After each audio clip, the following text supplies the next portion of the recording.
6 मुसलमानों की mob lynching हुई, 11 घरों को मध्य प्रदेश में मोदी के बुलडोजर ने निस्तनाबूद कर दिया। हिमाचल प्रदेश में एक मुसलमान की एक दुकान को लूट लिया गया। आज भारत के आधे नौजवान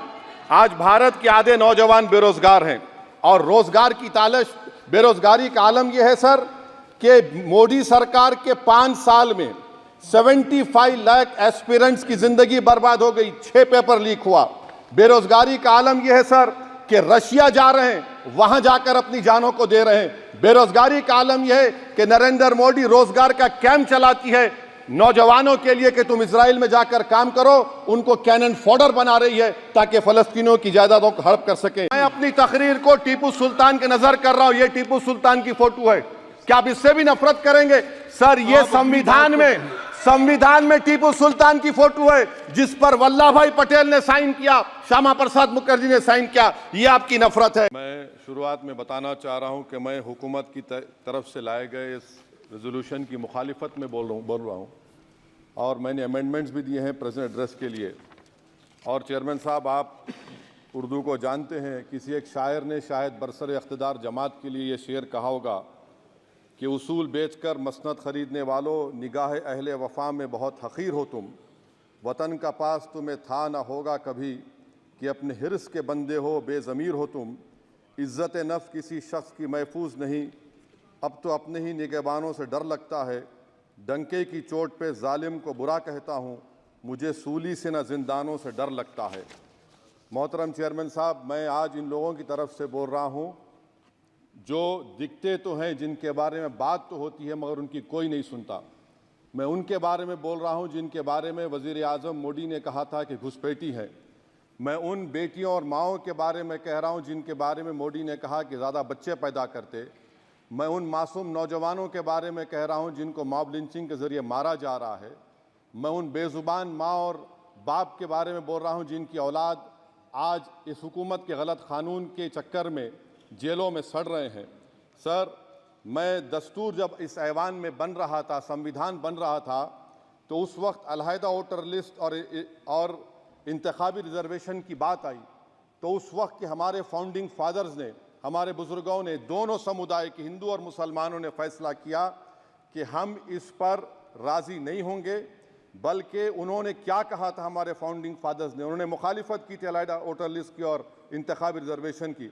उन्होंने कहा था, I quote sir, it is the duty of majority community to ensure that minorities are elected in the representative numbers. BJP मुसलमानों की नफरत पर जीतती है और मुसलमानों के नाम निहाद मसीहा मुसलमानों के 90% ज़्यादा वोट हासिल करते हैं, मगर फिर भी इस ऐवान के दरवाजे नहीं खुलते मुसलमानों के लिए और सिर्फ 4% मुसलमान जीत कर आते हैं। सर, संविधान सिर्फ एक किताब नहीं है जिसे चूमा जाए। संविधान एक किताब नहीं है जिसे दिखाया जाए। संविधान एक सिंबल भी है, मगर संविधान एक हमारे बुजुर्गों के ख्वाबों की किताब है। हमारे जमहूरियत को हमारे बुजुर्गों ने इस तरह समझा, हमारे फाउंडिंग फादर्स ने इस तरह जमहूरियत को समझा कि इसमें हर समुदाय और मजहब और समाज के मानने वाले लोगों की राय को शामिल किया जाएगा इस मुल्क को चलाने के लिए। मगर इस ऐवान में सिर्फ 4% मुसलमान जीत कर आते हैं। मैं संविधान से जो मोहब्बत के दावे करते हैं उनसे कहूँगा कि कभी उठाकर पढ़ो कॉन्स्टिट्यूएंट असेंबली डिबेट्स में कि नेहरू ने, HC मुखर्जी ने, सरदार हुकुम सिंह ने माइनॉरिटीज़ के बारे में क्या कहा था। सर, वतन अजीज़ का मुस्तकबिल कैसा होगा जब बीजेपी मुझे गायब करना चाहती है और दीगर हिज़्ब इख्तिलाफ की पार्टियां के लिए मेरा वजूद सिर्फ वोट डालना और अपनी खबर में जाकर सो जाना है। इसीलिए आप देखते हैं कि समाजी इंसाफ है सर कि 4% मुसलमान जीत कर आते हैं। सर, इस ऐवान में OBC समाज के MP अब अपर कास्ट के MP के बराबर हो चुके हैं। OBC समाज के MP अब अपर कास्ट MP के बराबर हो चुके हैं और 14% मुसलमान सिर्फ 4% जीत कर आते हैं। CSDS का डेटा ये बताता है कि इस मुल्क में जो वोट बैंक है, जो एक मुश्त वोट डालता है, वो अपर कास्ट का है। मुसलमान का कभी ना वोट बैंक था ना कभी रहेगा। सर, 4 जून के बाद 6 मुसलमानों की मॉब लिंचिंग हुई, 11 घरों को मध्य प्रदेश में मोदी के बुलडोजर ने निस्तनाबूद कर दिया। हिमाचल प्रदेश में एक मुसलमान की एक दुकान को लूट लिया गया और हिज़्ब इख्तिलाफ की पार्टियों की तरफ से सन्नाटा है। शायद अब वक्त आ चुका है कि लफ्ज़ मुसलमान का नाम लेना भी अब उस पर पाबंदी आयद कर दी जाएगी। सर, मैं ये बात बताना चाह रहा हूँ कि नरेंद्र मोदी को जो मैंडेट मिला है। एक मिनट आप लोग बैठ जाएं, कृपया आप लोग बैठ जाएं। श्री मनसुख मांडविया जी, आप लोग बैठ जाएं, कृपया माननीय सदस्य बैठ जाएं। श्री मनसुख मांडविया जी, मनसुख मांडविया जी, कृपया आप लोग बैठ जाएं। अपने प्रारंभिक आप लोग भाषण बैठ जाएं, माननीय आप लोग बैठ जाएं। माननीय सदस्य ने बैठ जाएं। माननीय सदस्य ने अपने प्रारंभिक भाषण में जो शब्द प्रयोग करा है उसको ऑथेंटिकेट करा जाए। और अभी उन्होंने उल्लेख करा कि मोदी के बुलडोजर ने वहाँ मॉब लिंचिंग करा है, उसको भी ऑथेंटिकेट करा जाए। निश्चित तौर से इसको ठीक है। उवैसी साहब, जब भी कोई बात नहीं सर, आप चेयर पर बैठे हैं जी, इसलिए आप मंत्री जी को पेट में दर्द हुआ, माशाल्लाह, शुक्रिया उनका। नहीं, तो सर मैं ये बोल रहा था, जवाबदेही है अरे ये नहीं, मंत्री इससे बुरी बात क्या है? पेट में दर्द हो सकता है, वो दर्द ये सब ठीक। अच्छा, दर्द हुआ, चलिए दर्द हुआ, दिल का दर्द हुआ। तो सर, जो नरेंद्र मोदी को मैंडेट मिला है वो सिर्फ और सिर्फ मुसलमानों की नफरत पर हिंदुत्व की वजह से मिला है। I would like to say it is not Modi's in dock but every single person voted him despite his anti Muslim voice. And I would like to tell the opposition parties, this is not a moral victory for you, this is a victory of majoritarianism.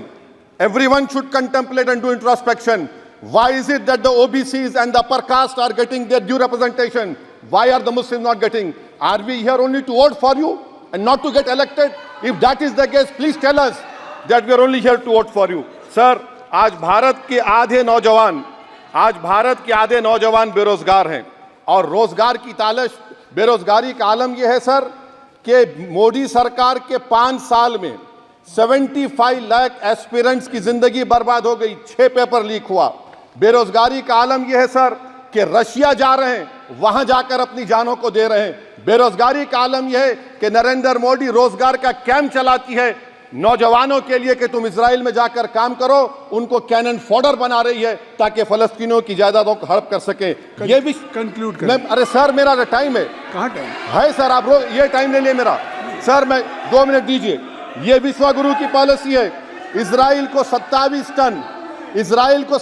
Ton हथियार जा रहा है। 9 million Bharat के लोग gulf में काम करते हैं, क्या असर पड़ेगा? 47,000 इजरायली फलस्तीनी मार चुके हैं। क्या है हमारी पॉलिसी सर? क्यों हथियार दे रहे हैं सर? नस्लकशी हो रही है। सदर जमहूरिया के खुतबे में राष्ट्रपति के सर, मैं उसी पे बोल रहा हूं सर, उसमें लिखा हुआ है फॉरेन पॉलिसी के ऊपर, आप पैराग्राफ नंबर 25 देख लीजिए। सदर जमहूरिया में सैचुरेशन अप्रोच है। क्यों नहीं मोदी सरकार माइनॉरिटीज को तीनों स्कॉलरशिप को डिमांड करती है सर? उसको आपने बजट कम कर दिया। सर, बनारस का बुनकर 18 महीने से मंडी का शिकार है, सूरत और बेंगलुरु जा रहा है। सर, आखिरी बात कंक्लूड कर रहा हूं, आखिरी बात सर, पनून केस में निखिल गुप्ता, मोदी ने कहा था कि हम घर में घुसकर मारा, तो निखिल गुप्ता को किसने ऑर्डर दिया था पनून को मारने का? अगर नहीं दिया तो उसको बचाइए, और अगर दिया नहीं तो फिर उस पर पीएमएलए क्यों नहीं लगाते? और सर समाप्त करो। कमेटी बनाई आपने, उसका क्या हुआ? सर, हम एससीओ को नहीं जा रहे। सर, मैं आपको बता रहा हूं कि मैं अपनी इस तकरीर को टीपू सुल्तान की नजर, सुनिए सर, अब हो गया, खत्म कर रहा हूं सर। मैं अपनी तकरीर को टीपू सुल्तान की नजर कर रहा हूं। ये टीपू सुल्तान की फोटो है, क्या आप इससे भी नफरत करेंगे? सर, ये संविधान में टीपू सुल्तान की फोटो है जिस पर वल्लभ भाई पटेल ने साइन किया, श्यामा प्रसाद मुखर्जी ने साइन किया। ये आपकी नफरत है सर। आखिर में मैं अपनी बात को खत्म कर रहा हूं इस शेर पर कि क्या दिन दिखा रही है सियासत की धूप छांव, जो कल सपूत थे वो कपूतों में आ गए, थे इस कदर अजीम के पैरों में ताज थे, इतने हुए जलील के जूतों में आ गए। बहुत बहुत शुक्रिया।